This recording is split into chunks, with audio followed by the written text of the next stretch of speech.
চব্বিশের গণ অভ্যুত্থান কাজী নজরুলের উত্তরাধিকার প্রতিপাদ্য নিয়ে কুমিল্লায় ৩ দিনব্যাপী নজরুল জন্মবার্ষিকীর জাতীয় অনুষ্ঠান অনুষ্ঠিত হতে যাচ্ছে।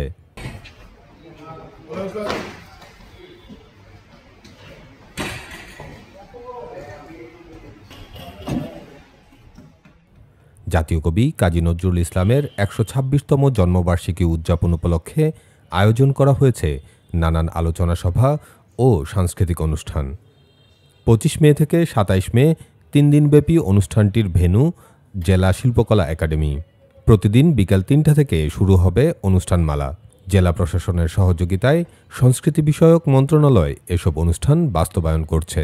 নজরুল জন্মজয়ন্তীর আলোচনা সভা ও সাংস্কৃতিক অনুষ্ঠান উদ্বোধন করবেন সংস্কৃতি বিষয়ক মন্ত্রণালয়ের উপদেষ্টা মোস্তফা সরোয়ার ফারুকী এবং শেষ দিনে প্রধান অতিথি হিসেবে এলজিআরডি ও যুব ক্রীড়া মন্ত্রণালয়ের উপদেষ্টা আসিফ মাহমুদ সজীব ভূঁইয়ার উপস্থিত থাকার কথা রয়েছে। নজরুল জন্মজয়ন্তী উপলক্ষে ইতোমধ্যে বিভিন্ন প্রতিষ্ঠানের শিক্ষার্থীদের নিয়ে নজরুল গীতি, নাচ, চিত্রাঙ্কন প্রতিযোগিতা সম্পন্ন হয়েছে। জন্মবার্ষিকীর অনুষ্ঠানে অতিথিগণ এসব প্রতিযোগিতার বিজয়ীদের মাঝে পুরস্কার তুলে দেবেন। এছাড়া জাতীয় কবির ১২৬তম জন্মবার্ষিকী উপলক্ষে ২৫ মে দৈনিক কুমিল্লার কাগজ ৮ পৃষ্ঠার বিশেষ ক্রোড়পত্র প্রকাশ করতে যাচ্ছে।